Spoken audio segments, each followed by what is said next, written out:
الحمد للہ رب العالمین والصلاة والسلام علی سید الانبیاء والمرسلین اما بعد فاعوذ باللہ من الشیطان الرجیم بسم اللہ الرحمن الرحیم۔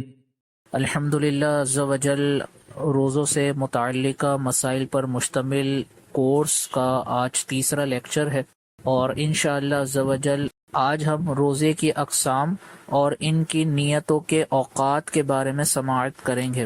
تو یاد رکھیں کہ روزے کی 4 اقسام ہیں۔ نمبر 1 فرض، نمبر 2 واجب، نمبر 3 نفل، اور نمبر 4 مکروہ۔ پھر فرض کی 2 قسمیں ہیں، ایک ہے ادائے رمضان اور ایک ہے قضائے رمضان۔ ادائے رمضان کا مطلب یہ ہے کہ موجودہ رمضان کے روزے جو ہم رکھ رہے ہوتے ہیں، موجودہ رمضان کے روزے، ان کو ادائے رمضان کہا جاتا ہے۔ اور قضائے رمضان کا مطلب یہ ہے کہ ہمارے پچھلے جتنے بھی رمضان المبارک کے روزے ہمارے قضا ہوئے، ان کو قضائے رمضان کہا جاتا ہے۔ تو یہ 2 قسمیں ہوئی ہیں فرض کی، ایک ہے ادائے رمضان اور ایک ہے قضائے رمضان۔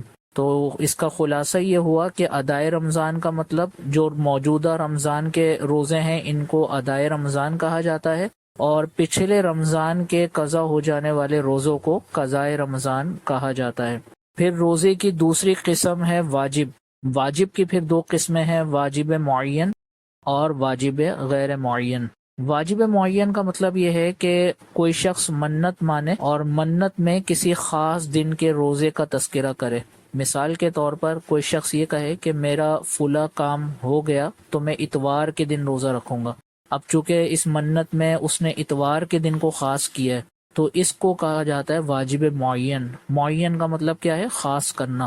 تو یہ روزہ کب واجب ہوتا ہے کہ اگر اس شخص کا کام ہو گیا تو پھر اس کے اوپر اتوار کے دن کا روزہ رکھنا لازم ہوگا۔ تو یہ واجب معین میں یاد رکھیں کہ جو عبادت کی ادائیگی ہے وہ کام کے ہونے پر موقوف ہوتی ہے، یعنی جس کام کا اس نے تذکرہ کیا ہے وہ کام جب مکمل ہوگا، جب کام ہو جائے گا، تب اس کے اوپر روزہ رکھنا واجب ہو جائے گا۔ اس کو منت کے روزے بھی کہا جاتا ہے، نظر کے روزے بھی کہا جاتا ہے۔ تو اس کا حکم یہ ہوتا ہے کہ کام ہو جانے کے بعد روزہ رکھنا واجب ہو جاتا ہے۔ دوسری قسم واجب کی ہے واجب غیر معین۔ واجب غیر معین کا مطلب یہ ہے کہ کوئی شخص منت مانے اور اس میں کسی دن کا تذکرہ نہ کرے۔ مثال کے طور پر کوئی شخص یہ کہے کہ میرا فلاں کام ہو گیا تو میں 1 روزہ رکھوں گا۔ اب اس جملے کے اندر اس نے کسی دن کو خاص نہیں کیا، بس مطلقاً کہہ دیا کہ میں 1 روزہ رکھوں گا۔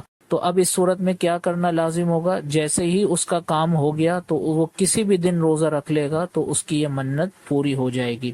روزے کی تیسری قسم ہے نفل۔ نفل روزے کس کو کہا جاتا ہے؟ نفلی روزے ان کو کہا جاتا ہے کہ جو روزے احادیث مبارکہ سے ثابت ہوں اور ان کو ثواب کی نیت سے رکھا جائے۔ مثال کے طور پر 9 اور 10 محرم کا روزہ نفلی روزہ ہے، یہ رکھا جاتا ہے۔ اسی طرح شوال کے 6 روزے ہیں، اسی طرح ایام بیض کے روزے ہیں جو اسلامی مہینے کی 13، 14، 15 تاریخ کو رکھے جاتے ہیں۔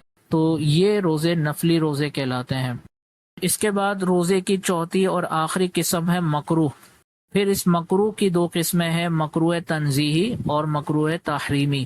مکروہ تنزیہی کون سا روزہ ہوتا ہے؟ مکروہ تنزیہی جیسے خاص جمعے کے دن جمعے کی تعظیم کی نیت سے روزہ رکھنا، اس کو شریعت نے مکروہ تنزیہی قرار دیا ہے۔ لیکن یہ بھی یاد رکھیں کہ یہ مکروہ تنزیہی اس وقت ہے کہ جب یہ کسی روزے کے ساتھ یا کسی خاص موقع کے ساتھ تعلق نہ رکھتا ہو۔ مثال کے طور پر جو عام ایام ہوتے ہیں ان میں کوئی شخص خاص جمعے کے دن کا روزہ رکھے اور جمعے کی تعظیم کی نیت سے رکھے تو یہ شریعت کو ناپسند ہے، اور اس کا رکھنا گناہ تو نہیں ہے لیکن شریعت کو زیادہ سے زیادہ ناپسند ہے۔ تو اس کا میں نے آپ کو بتایا کہ یہ مکروہ تنزیہی بھی اس وقت ہوگا جب یہ عام دنوں میں رکھا جائے۔ لہٰذا اگر بالفرض 9 محرم جمعے کے دن پڑی تو اب یقینی سی بات ہے کہ 9 محرم کے ساتھ 10 کا ملایا جاتا ہے، یا 10 محرم جمعے کے دن پڑی تو 10 کے ساتھ 11 کا ملایا جاتا ہے۔ تو اب یہ روزے چونکہ جمعے کے دن پڑھ رہے ہیں تو یہ خاص ایک ایونٹ سے تعلق رکھتے ہیں، خاص موقع سے تعلق رکھتے ہیں۔ یہاں پر تنہا جمعے کا روزہ نہیں رکھا جا رہا جمعے کی تعظیم سے، تو یہ مکروہ تنزیہی نہیں رہے گا۔ اسی طرح رمضان المبارک میں بھی جمعے کے دن آتے ہیں تو یہ روزے بھی مکروہ تنزیہی نہیں ہے کیونکہ اس کا تعلق ایک خاص موقع سے ہو گیا۔ تو یہ روزے مکروہ تنزیہی نہیں کہلائیں گے۔ اس کے بعد مکروہ کی دوسری قسم ہے مکروہ تحریمی۔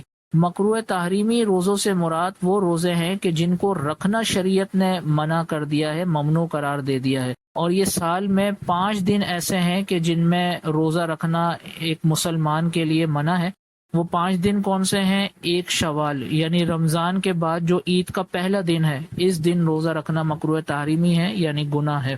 اسی طرح 10، 11، 12، 13 ذی الحج، بقرہ عید کا پہلا دن، دوسرا دن، تیسرا دن اور چوتھا دن، یہ چاروں دن روزے رکھنا شریعت کی طرف سے منع ہے۔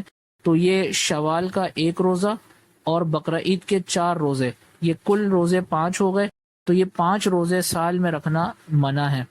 تو یہ روزوں کی اقسام کے بارے میں بیان ہوا۔ اب یہ یاد رکھیں کہ یہ جو ہم نے جتنی بھی اقسام پڑھی ہیں، ان میں ادائے رمضان، واجب معین اور نفل، ادائے رمضان، واجب معین اور نفل، ان 3 قسم کے روزوں میں نیت کا وقت رات سے لے کر زوال سے پہلے پہلے تک ہے۔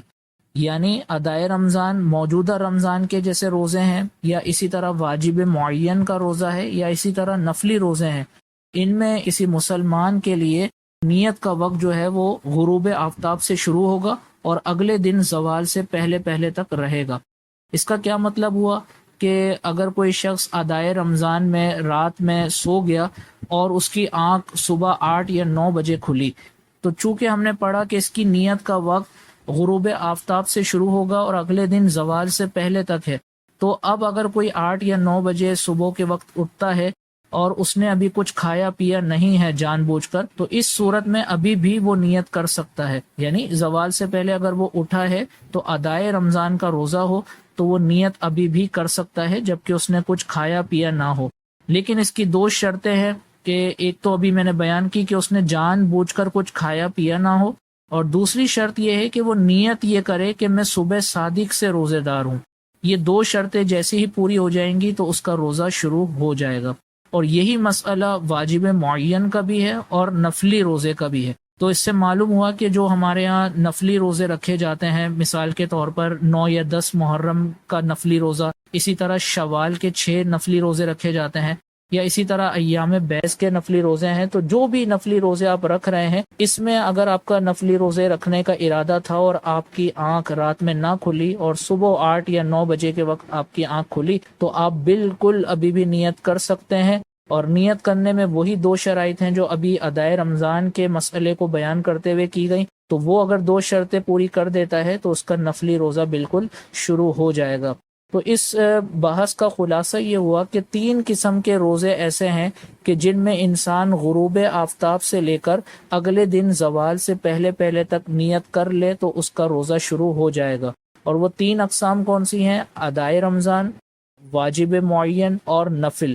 ان 3 قسم کے روزوں میں نیت غروب آفتاب سے اگلے دن زوال سے پہلے پہلے تک کر سکتا ہے۔ اور باقی جو 2 قسمیں ہیں، قضائے رمضان اور واجب غیر معین، ان 2 قسموں میں صرف رات میں ہی نیت ہو سکتی ہے۔ رات سے مراد کیا ہے کہ جو ہمارے یہاں سحری کا اختتامی وقت ہوتا ہے، بس اس وقت تک قضائے رمضان کی اور واجب غیر معین کی نیت کی جا سکتی ہے۔ اگر کسی شخص کی نیت تھی کہ میں قضا روزہ رکھوں گا اور اس کی آنکھ 8 یا 9 بجے کھلی، تو اب وہ نیت نہیں کر سکتا، کیونکہ اس کی نیت کا وقت کیا تھا؟